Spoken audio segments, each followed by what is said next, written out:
Olá! Em 2017, o PIB do setor agropecuário cresceu mais de 14%. Foi o que garantiu o crescimento mínimo do país naquele ano. Até então, a média era de 3% de crescimento ao ano. Mas ano passado, 2018, o setor ficou quase parado, com 0,1% apenas de incremento. A expectativa para 2019 melhorou um pouquinho. A previsão é de pouco mais de 0,5%. O que novamente fica abaixo da previsão de crescimento da economia do país como um todo. O setor é complexo, são muitos números e variáveis, não basta plantar para colher. Para nos falar um pouquinho sobre essa conjuntura da economia agrícola, recebemos neste Agenda Econômica a pesquisadora do IPEA, Ana Cecília Kreter, responsável pelos números do setor. Ana Cecília, muito obrigada pela sua presença aqui na Agenda Econômica. Prazer todo meu. Você faz aí periodicamente, né, a revista que traz, chama-se revista, mas é um estudo técnico, a revista do IPEA que traz é exatamente esses números, a análise e as previsões da conjuntura econômica. A gente está aí no ano de previsão de crescimento do PIB ou não crescimento do PIB, fala-se já em um novo processo de recessão. Como é que está a agricultura? A agricultura vai salvar a lavoura ou entrou também aí nesse momento ruim do país? Na verdade, a agricultura para 2019, a nossa previsão é de um crescimento bem modesto, mas ainda um crescimento de 0,6%. E isso significa, assim, por que está nesse crescimento modesto especificamente? Já é um pouquinho melhor do que 2018, mas o que é que está faltando para a agricultura, que sempre foi mais pujante, retomar o seu padrão? Toda a questão é que a agricultura é um setor bem dinâmico. Então, muitas vezes, o que a gente começa planejando no começo da safra, nem sempre é o que acontece no final dela. Isso acontece de forma muito clara, por exemplo, na questão do crédito. Então, o setor ele tem toda uma agenda em que ele precisa cumprir ao longo do ano, por exemplo, na época do plantio. O plantio precisa ser feito em determinadas épocas do ano. A gente não tem como, por exemplo, se atrasa o crédito ou se não tem o crédito, a gente não tem a possibilidade de plantar 2 ou 3 meses depois. Então, assim, o setor ele é bem volátil, por um lado, pela questão do crédito e também, por outro, pela própria dependência em relação às questões climáticas, que é o que a gente sempre ouve hoje em dia, né? O clima está aí super importante. Exato. Você está falando bastante dessa questão do crédito. Eu queria, então, a gente pegou aqui uma arte, até a partir do trabalho de vocês, onde essa aqui a gente vê o crescimento do PIB de uma forma geral e aqui por setor, né? O PIB do setor e aqui dentro do setor nas sub-áreas, digamos assim. Então, aqui o PIB agrícola o vermelhinho é 2018 e o verdinho 2019. Então, a gente teve o PIB 0,1 em 2018 e essa expectativa de vocês de 0,6, né? Mas as expectativas para os outros setores não é tão positiva, sim. A lavoura foi negativa, tudo que está abaixo da linha é negativo, então a lavoura foi negativa em 2018, mas tem uma expectativa de crescimento agora. A pecuária cresce até bastante, mas esses outros ali têm uma queda. Eu queria que você falasse, o que são esses outros aí que tem essa previsão de queda? Então, os outros, na verdade, é o componente que tem menos peso dentro do PIB. Apesar dele ter tido essa variação bem grande, tudo que acontece dentro dos outros, ele não impacta tanto no resultado total. Aqui a gente está falando principalmente da parte da produção de peixes e da produção florestal. Tá, esse seria o outro. A florestal seria extrativismo aí? Também. Certo. Lavoura, né? A gente tem uma perspectiva de crescimento bem menor da lavoura, que de certa forma é compensado pelo crescimento da pecuária. A gente está tendo uma troca aí de lavoura, falando aí de plantio, soja, milho, algodão, feijão, por pecuária. Por que a pecuária está crescendo mais, essa perspectiva aí de crescer mais, tanto mais do que a lavoura? Olha, não é necessariamente uma troca. O que acontece é que, assim, dentro da lavoura nós temos componentes também que têm um peso maior, como a soja, e na pecuária que é o bovino, a produção de carne de boi. O mais forte é o bovino? O mais forte é o bovino na pecuária. E na lavoura é a soja. A soja, na safra passada, 2017-18, nós tivemos no Brasil a safra recorde. Então, qualquer coisa que viesse depois da recorde, a gente teria uma queda, de qualquer forma. E o nosso PIB é calculado principalmente em cima da produção, da quantidade produzida. Então, o que a gente chama do PIB da agropecuária, o PIB da agricultura, ele de fato teve uma retração um pouco para a previsão de 2019, exatamente porque a gente teve um período muito bom e que a gente vai ter um período muito bom de novo de soja, mas não tão bom quanto a safra passada. Quando você fala que o PIB do setor agro ele é calculado em cima dessa produção, digamos assim, é em cima dos bens in natura, então quando você fala o que é processado, óleo de soja, farelo de soja, isso já não entra do PIB da agro? Da agropecuária ele não entra. Tá. Agora, interessante também destacar que no caso da pecuária, a gente está tendo um certo otimismo do setor, principalmente em relação à peste suína africana, que a gente chama de PSA, que está acontecendo na China.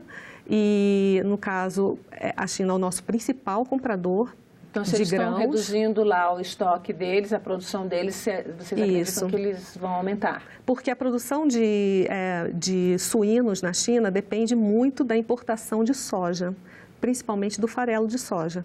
O farelo de soja é utilizado para ração. Para ração. Isso. Tá. E essa soja nós produzimos? Essa soja nós produzimos e exportamos. A China é a principal compradora da nossa soja. Mas isso aí, se eles estão tendo uma menor necessidade, então a gente pode ter uma queda na exportação de soja para a China? Já teve uma queda. De janeiro a abril, a gente observa uma queda na exportação de farelo de soja. Mas meio que como contrapartida, vocês acreditam que nessa parte da pecuária a gente pode ter um incremento aqui na exportação de carne para eles? Sim.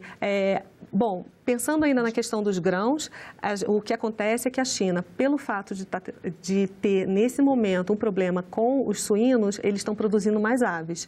E aí o Brasil virou meio a bola da vez, exportando mais milho para a China. Até por conta da guerra entre China e Estados Unidos. Exatamente. A China comprava milho dos Estados Unidos. Exatamente. Né? O Brasil pode ocupar esse lugar dos Estados Unidos. Já está ocupando. A exportação de milho aumentou muito, a exportação de milho brasileira.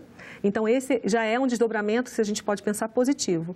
E o outro desdobramento é a própria exportação de carne suína, que não está atualmente entre os 10 principais produtos agroindustriais do Brasil, mas ele tenha crescido muito também de janeiro a abril e a expectativa do setor é de crescimento. Então, de certa forma, o suíno não tem um peso tão grande quanto o bovino na pecuária, no PIB da agropecuária, mas a gente acredita que o suíno vai puxar esse ano o PIB da pecuária. Aí a gente está falando o tempo inteiro na pecuária como esse grande, na pecuária, na lavoura, na agricultura, a gente está falando assim do que a gente acostumou chamar de agronegócio, mas a gente tem um outro lado aí, que é o lado direto da produção de alimentos para o consumo interno, né? Porque quando a gente pensa naquelas grandes fazendas e na grande soja, é exportação, então depende um pouco desse equilíbrio da balança do mercado internacional.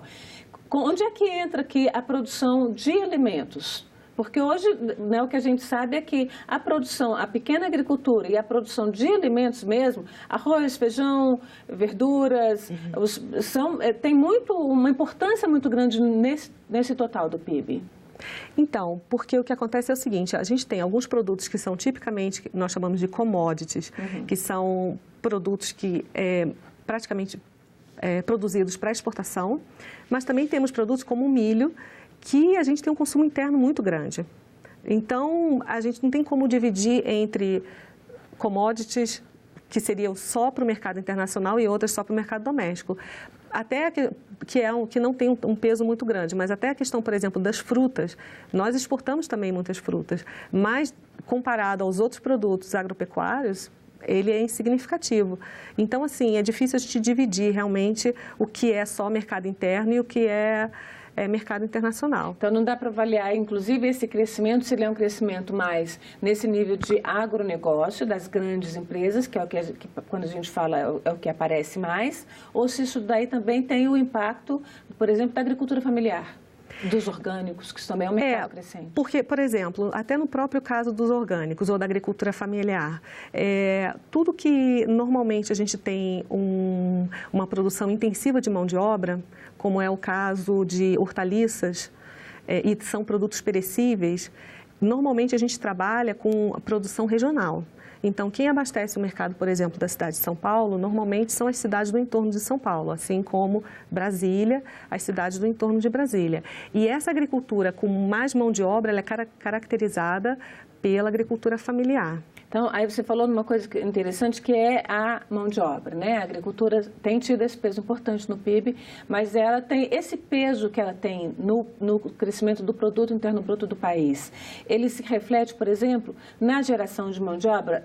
Eu pergunto isso porque tem um gráfico que a gente pegou também, dei uma simplificada a partir desse estudo de vocês, que é um gráfico que mostra exatamente a variação, comparando o primeiro trimestre de 2019 com o primeiro trimestre de 2018, a gente vê algumas coisas interessantes e que eu queria que você comparasse, se possível, um pouquinho isso aqui com aqueles números de lá do PIB de uma forma geral.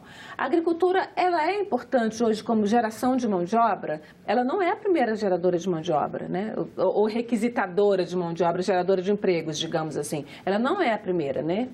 Não, não é, mas a agricultura tem um papel muito importante, principalmente para a mão de obra não qualificada, ou o que a gente chama de não qualificada para trabalhos, por exemplo, que seriam trabalhos na indústria. Porque dentro da agricultura, por mais que a gente diga que não tenha uma qualificação formal, determinadas atividades na própria agricultura, como cortar cana, não é qualquer pessoa que consegue cortar. Precisa ser jovem, precisa ter força. Exatamente. Ao mesmo tempo, por exemplo, cuidar de horta, você tem que ter uma certa experiência, tem que saber cuidar. Exato. Não adianta a gente chegar lá e achar que vai cuidar que não vai, né? Outra coisa também, a própria colheita da laranja, a própria colheita do café. Colher café não é colher qualquer grão. Tem que, enfim, tem uma especialização, Exato. Mas não é. Então, explica um pouquinho essa questão aqui, que a gente está tendo uma redução, né, de empregados com carteira e teve um aumento de empregados sem carteira. Por que é mais ou menos a mesma coisa? Isso aqui é fruto, você pode acreditar isso aqui à reforma trabalhista, que assim, as pessoas estão sendo demitidas e trabalhando como temporários? Ou o que é isso aqui? Ao mesmo tempo, cresceu o número de empregador. Quem é esse empregador? É o grande empregador? É médio? Você consegue abrir um pouquinho esses números para a gente? Bom, o que a gente pode falar em relação a esses dados, não tem como dizer que a pessoa que foi demitida, ela foi contratada sem carteira. Esse dado a gente não consegue abrir ou explicar dessa forma, mas o que a gente percebe é que o setor agropecuário, ele segue a tendência do Brasil, que acontece que quando o país entra numa certa recessão, a gente acaba prejudicando, ou então isso incide de certa forma, de forma mais intensa na mão de obra sem qualificação. Sem qualificação, né? Exato. É a primeira mão de obra que sente a queda da Exato. Da economia. São os primeiros a sair, porque aí, no caso, a empresa acaba selecionando e vendo quais são realmente as posições em que nós precisamos manter. Eu acho que essa seria a explicação. Entendi. A gente está falando de algumas, já falou aí de alguns, digamos assim, insumos ou de alguns setores da economia, né, do agronegócio. A gente falou da questão lá, eu queria falar um pouquinho sobre crédito. Né, que acho que a gente está falando aqui de pessoal, a gente já falou um pouco de crédito, mas eu queria que a gente retomasse um pouco a questão do crédito, né, que é exatamente essa variação, você falou, mas ela não está ligada também, essa variação de crédito, com a questão de contratação de pessoal, não dá para fazer essa ligação também? Não dá para fazer essa ligação direta, o que dá para fazer é uma relação, por exemplo, o próprio timing dentro da agricultura, porque quando o produtor, ele pega o crédito, normalmente é nessa época do ano, julho, agosto, aonde começa o período de plantio para a maior parte das culturas. É quando o governo normalmente anuncia, o Ministério da Agricultura anuncia o plano, né, anual de crédito. Né? Que nós chamamos de PAP ou Plano Safra. Não é por acaso que ele é divulgado em julho para começar ou ter validade a partir de julho. Então, a ideia é ter um plano em que a gente possa, em que ele apresente quais são as linhas de crédito e quais são as possibilidades para o produtor de produzir naquele ano safra. Então, o que a gente percebe é que nem sempre o que o produtor consegue produzir, ou o que ele acredita que ele vai produzir, ele no fim da safra, no caso da colheita, ele vai ter o resultado que ele espera. Porque a gente tem aí o plantio, um preparo de terra em julho, que é o nosso inverno, né? E aí tem o plantio para colher no fim. Essa é a safra de verão que vai ser colhida lá no começo do ano seguinte, é isso? Isso, mas claro, por exemplo, nós temos cultura como o milho, que tem mais de uma safra por ano. Irrigado, ou não, mas assim, nós temos outras culturas que são culturas de inverno, que, por exemplo, no caso do trigo, da cevada, que também varia um pouco, mas de um modo geral, a gente pode dizer que é mais ou menos dessa forma. Eles recebem o crédito, que a maior parte do crédito é pego realmente nesse começo da safra e que ao longo da safra eles vão vendo. Muitas vezes eles têm, são beneficiados por uma questão climática, mas também tem a questão de que às vezes uma geada ou muita chuva ou enfim, acaba prejudicando a produção ou não tendo a produção. Dessa análise, desse período de experiência que você tem aí de análise, você consegue já traçar alguma forma de comportamento nessa questão da influência climática? Já dá para perceber, né? Fala-se tanto em mudanças climáticas, já dá para perceber efetivamente alguma coisa disso na agricultura e no desempenho da agricultura?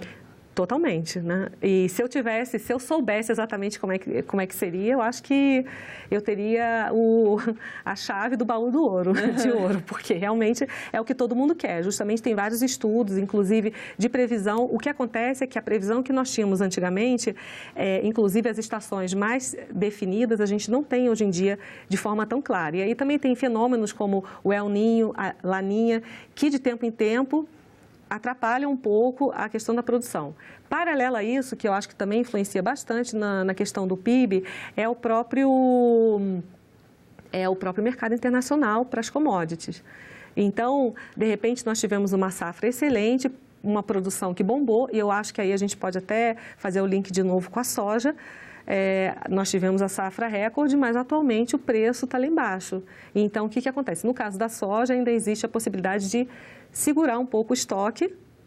Quanto tempo dá para segurar o estoque? A gente entra na questão do armazenamento, né? Eu não vou entrar aqui porque não faz, já é uma coisa bem mais ampla, mas a gente não pode esquecer. Sim, mas dos grãos, de um modo geral, sim, existe essa possibilidade. Por exemplo, segura um ano.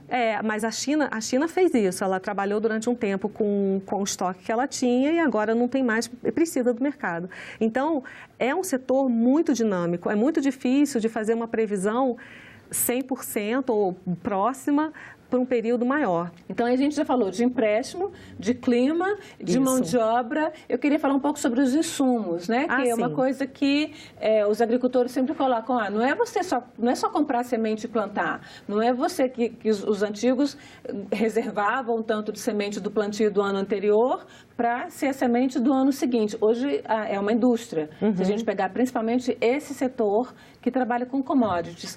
A gente pegou aqui também desse trabalho de vocês, toda a fonte, só para deixar bem claro, a fonte de todos esse nosso material é o próprio trabalho do IPEA. Então, quem quiser conhecer esses estudos na íntegra, detalhados, está lá no site do IPEA e eles são abertos, todo mundo tem acesso, né? É bom porque a gente pega alguns extratos, inclusive essas artes estão um pouquinho modificadas, até para dar leitura. Algumas coisas a gente encolheu, reduzir os nomes, para dar uma leitura visual aqui, senão não tem. Então, é bom a gente esclarecer isso, que isso aqui é o fruto do trabalho de vocês, né? Nessa questão aqui, que é uma coisa que pesa muito hoje, que é a importação de insumos agrícolas. Isso aqui é a variação 2018-2019, previsão, né? Porque a gente, na verdade, não está no ano inteiro ainda, não dá para dizer se é exatamente isso. Inseticidas e herbicidas, um aumento de 54%, adubos 94%, quer dizer, quase dobra a quantidade de adubo usada. Esses compostos orgânicos e inorgânicos mais do que dobra, compostos de ração aumentam, a gente tem uma reduçãozinha em manufaturados. O que isso aqui significa no gasto total da produção? Pois é, eu acho que se a gente for pensar em termos de o maior gargalo do setor atualmente tem sido o custo da produção, porque quando a gente analisa só a ponta, quanto foi vendido, quanto foi produzido, de fato teve uma produção muito boa em várias culturas e também teve, de certa forma, também um bom preço. O problema é que quando o custo é muito alto, a margem do produtor é pequena. E isso é um grande problema, porque eu acho que essa tabela é bem esclarecedora. Nesse caso, a gente está falando em variação, mas se a gente for pensar na própria série de consumo de o que a gente chama de agroquímicos no Brasil, ela tem aumentado, mais que dobrou nos últimos 15 anos. Então, agroquímicos é o nome bonitinho, técnico para agrotóxico, é isso mesmo? É, o que a gente chama dos herbicidas, pesticidas, exatamente, é um conjunto, é um pacote completo que no caso não é novo, é o pacote tecnológico utilizado pelo Brasil. Então, a gente tem aumentado a nossa produção ela aumenta sobre dois aspectos. O primeiro, que é a própria produtividade, que a gente tem aumentado a produtividade por hectare, mas a gente também tem aumentado a área plantada. Você já tem um cálculo de quanto aumentou a área plantada, por exemplo? Depende da cultura. Tem cultura que bombou, como, por exemplo, o algodão. Tem outras que tiveram alguma retração. Existe também a possibilidade, porque, como eu falei, como é um setor dinâmico, os produtores, principalmente das commodities, eles olham muito como que vai ser o mercado fora. E aí eles trocam. Exatamente. Hoje você planta soja um ano, você pode plantar algodão no outro? Pode mudar, por exemplo, trocar pelo milho. Algodão é mais tempo, né? Assim, não necessariamente, mas a parte do algodão, pelo fato do produto brasileiro ter uma qualidade muito boa e, no caso do mercado internacional, a demanda ter aumentado, então aumentou nessa última safra a área plantada assim de forma absurda. Apesar de que, só fazendo um gancho de novo em relação à questão do PIB, o algodão tem um peso muito pequeno, então a área plantada foi enorme, o setor realmente está aquecido, mas o impacto dele no conjunto é pequeno. O preço de mercado é pequeno? Ou você precisa de um volume muito grande para ter um... Na verdade, o que eu estou falando é o peso mesmo do componente dentro do cálculo do PIB. Entendi. Né? E isso ainda é pequeno, naquele primeiro dado que a gente apresentou aqui. Tá. E esse peso, então, dá para a gente dizer que assim, se a gente está aumentando tanto o consumo de inseticidas, porque adubo está mais ou menos na mesma linha, são os agroquímicos, mas é adubo, né? Compostos orgânicos e inorgânicos são também compostos químicos que vão ser usados na produção de inseticidas e herbicidas. A gente está aumentando demais esse uso, quer dizer, dá para fazer alguma correlação? Precisa mesmo? Significa que... o quê? Por que a gente aumentou tanto? Mudou? O que é que mudou que faz com que a gente precise aumentar esse tipo de insumo? A principal explicação é o aumento da área plantada. Agora, dizer num número agregado que é bom ou ruim não é legal. O mais correto seria ter o cálculo exatamente de quanto que está sendo o consumo por hectare. Porque aí a gente tem como saber se, de fato, a nossa produção está usando mais agroquímico por hectare ou menos. É dessa forma que, inclusive, é comparado com os outros países. Entendi. É o quanto se usa por hectare de determinado produto. Então, vamos falar um pouquinho, para a gente fechar um pouquinho essa conversa, vamos falar um pouquinho de agricultura familiar e produção orgânica. O mundo está querendo consumir mais orgânico. A Europa mesmo está consumindo muito mais. Estados Unidos aumentaram muito a produção e o consumo de orgânicos. Como é que está? Dá para a gente... Vocês conseguem já ver um pouquinho essa questão da produção orgânica no Brasil? O orgânico no Brasil, ele tem aumentado cerca de 30% o consumo, 30% ao ano. É um mercado, enfim, não tem nenhum outro setor da agricultura que aumente tanto assim. O problema do setor é principalmente de que forma que você vai produzir, porque a partir do momento que você não pode usar o convencional para fazer a produção, existem sim alguns problemas de praga e tal, que precisam ser controlados. Normalmente, o produtor orgânico é um produtor familiar, é uma pequena propriedade, pequena e média. Então, uma produção orgânica, por exemplo, não é que não exista, mas uma produção orgânica como uma planta industrial é muito mais difícil de se conseguir. Agora, é uma tendência mundial, sim. Então, é um caminho para a agricultura brasileira? Pode ser? Pode ser. O que eu acho importante, principalmente, é a questão da conscientização da população brasileira, no sentido do que eu estou comendo. de saber da qualidade do produto. Eu acho que isso também é um ponto que não é necessariamente da nossa área, porque nós estamos pensando no Brasil como um todo, analisando a conjuntura. Os orgânicos eu não tenho dado aqui, mas os orgânicos ainda são um pouquinho, né? É bem pequenininha a participação dos orgânicos no total. Mas se a gente for pensar esse setor ao longo dos anos, é um setor que está crescendo bastante. Então, é porque tem demanda, né?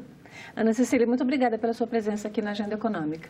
Um prazer todo meu. Certamente a gente não consegue abordar todos os temas, mas vamos lá, aos pouquinhos, sim, né? Sim. Muito obrigada. E agradeço também a você que nos acompanhou. Se quiser rever este programa ou indicar para alguém, acesse nossa página na internet, senado.leg.br/TV. Mande seus comentários pelo telefone 0800 61 2211 ou pelo e-mail agendaeconomica@senado.leg.br. Até a próxima agenda.